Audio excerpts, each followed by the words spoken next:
because I'm a woman. People would always question, what did I know about sports?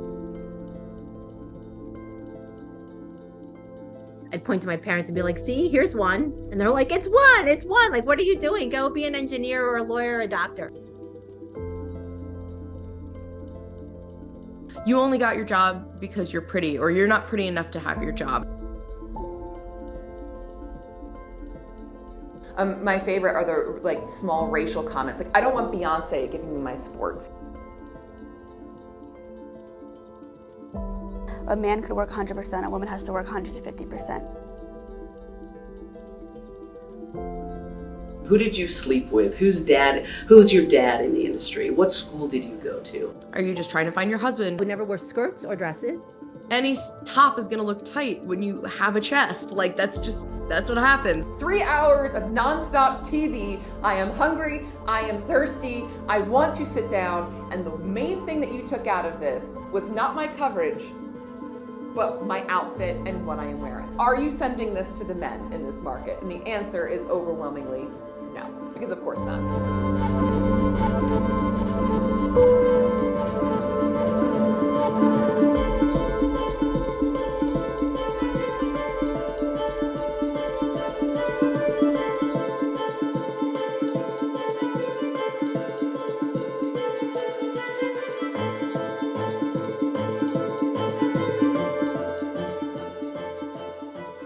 A lot of people can see themselves in a lot of different people.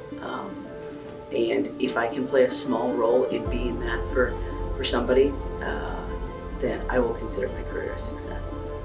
30 years ago, when I was a kid watching TV, there was so few women on ESPN doing games. There were very few sideline reporters, and if they were men. The Phillies have finally done what the Cardinals did long ago. They've built a ball club for their ballpark, another AstroTurf Palace, the Vet. So I look back and I can count on one hand the number of women that I saw in sports.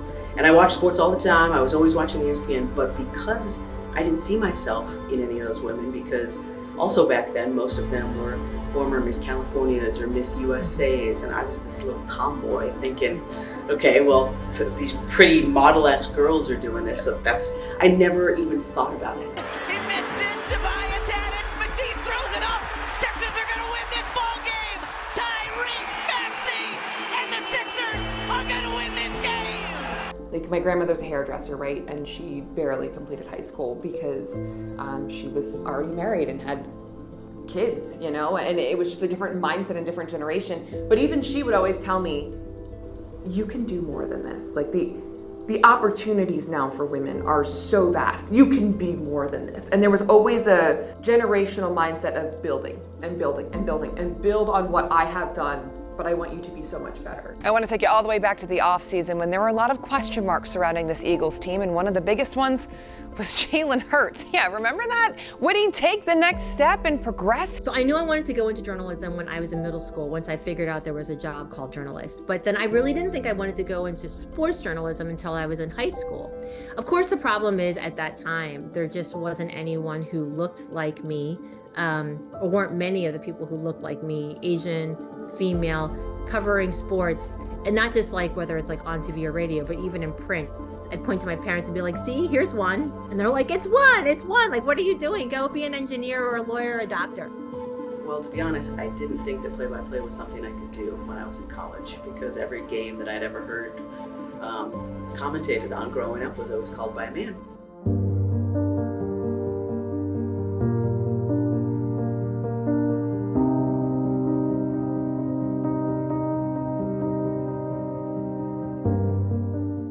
Everybody's story is a little different, but at the end of the day, they're all the same.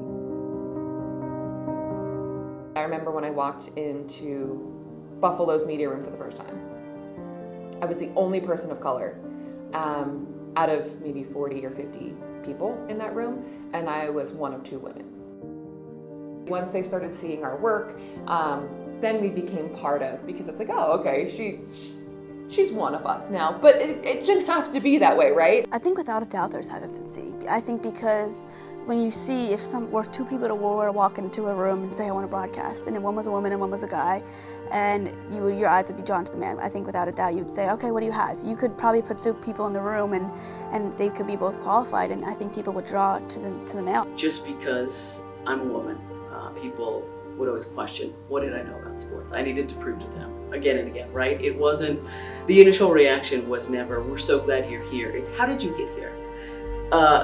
Name this many players on this team. Who did you sleep with? Who's your dad in the industry? What school did you go to? And actually that's one of the reasons I'm most proud to be here, because I didn't go to a big broadcasting school. I had absolutely no connections to anyone in this industry. I didn't play a collegiate sport. Like anything that I might have been able to do to make this a little bit easier for myself, no, just wasn't paying attention. Ignorant, 18-year-old, not thinking about things.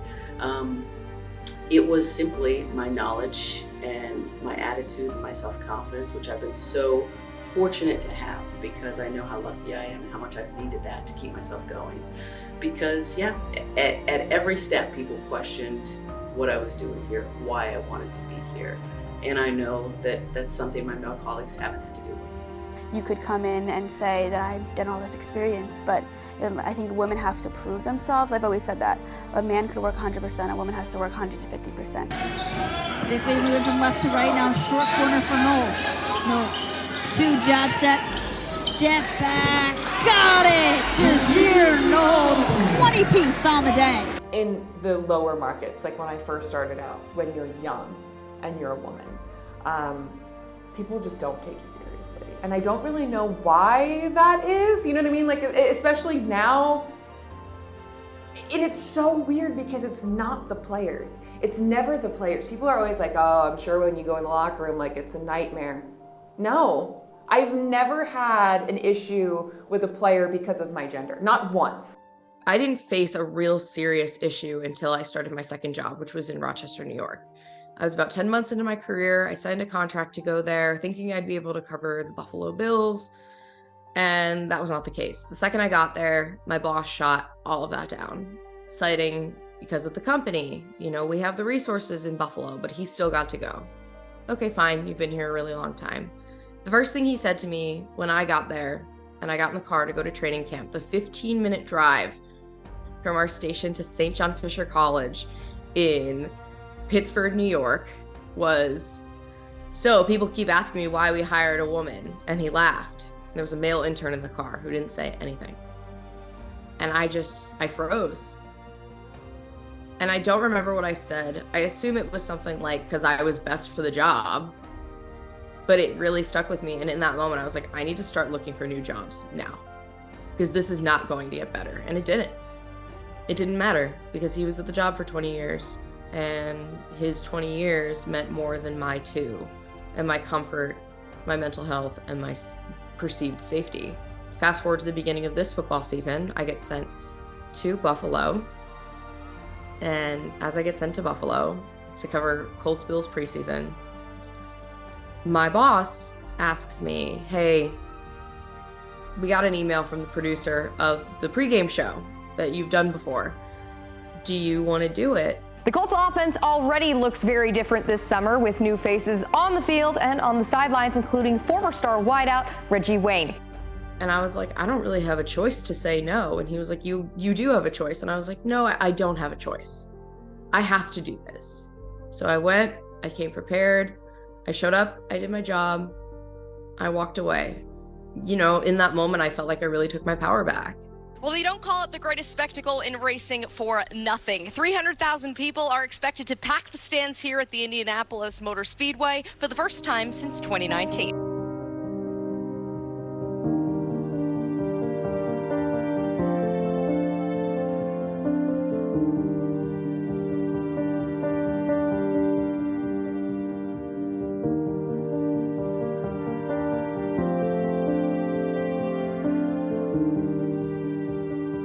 Couldn't carry myself the same way as my fellow reporters, male reporters. Example, an athlete coming off the field during a summer camp preseason camp.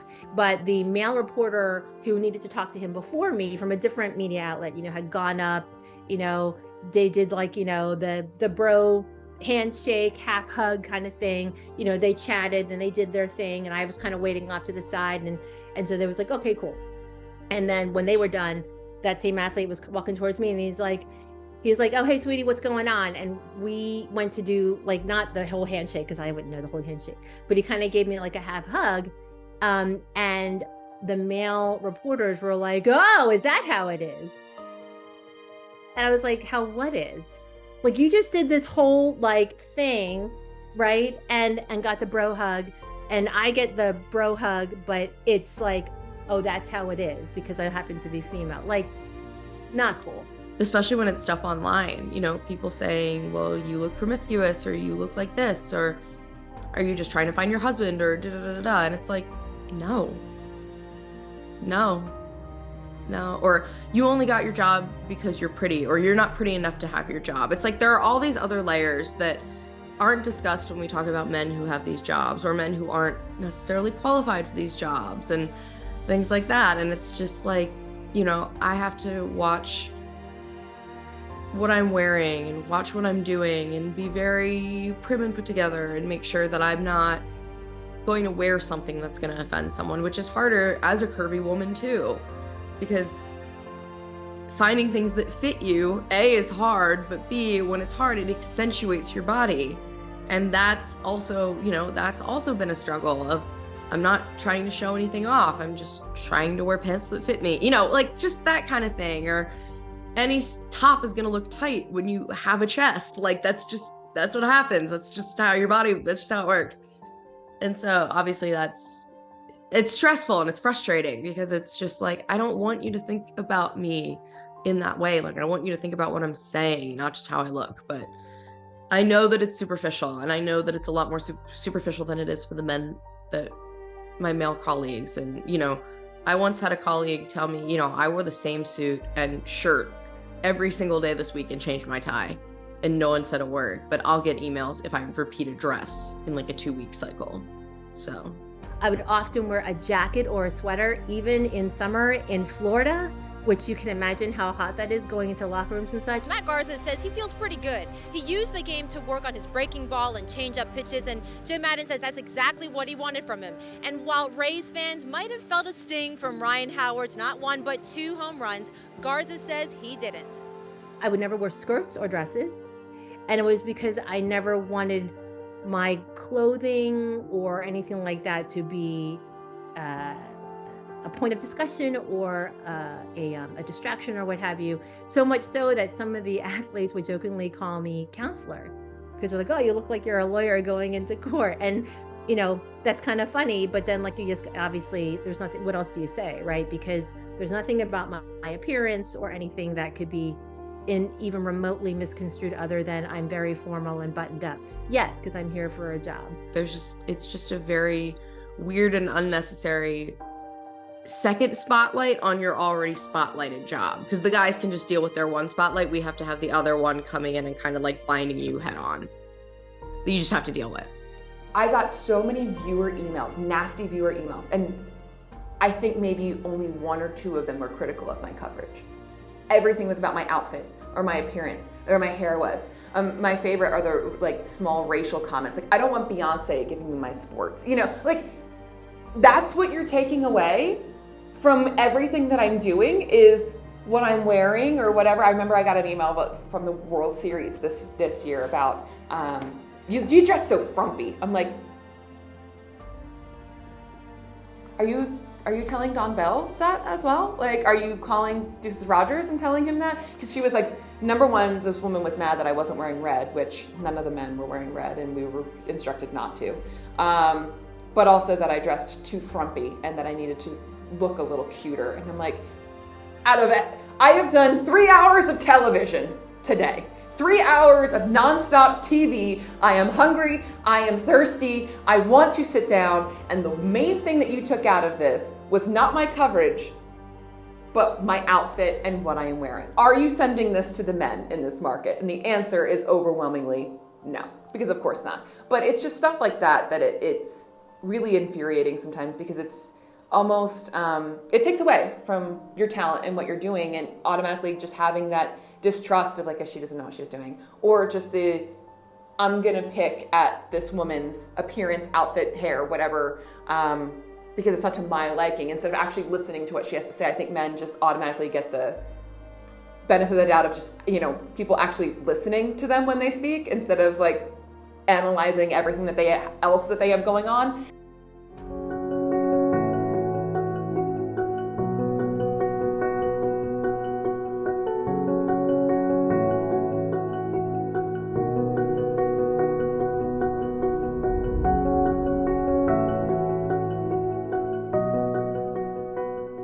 I know it was really awful for a lot of women who came before me, like really awful. They were simply, we're all just trying to do our jobs and do it to the best of our ability. And I know that the generation before me didn't just suffer the blowback from audience and social media, which is most of what I deal with now. They also got it from the actual people they were trying to cover, from their coworkers, from other beat writers or other journalists, making it that much harder for them, saying awful sexual things, flashing them, sexually harassing and assaulting them. Like, I've heard horrific stories, and yet they kept going, which again inspires me to no end. That when people say, oh, how do you deal with the social media hate? I say, it's bad, but let me tell you about what happened 20 years prior to this. So I think that perspective has been really helpful for me and has allowed me to push through the challenges that I face, which are, again, mostly the outside looking in.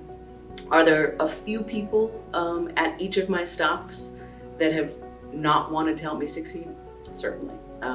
But as I tell people, when I know how to play the game, I know how to win the game.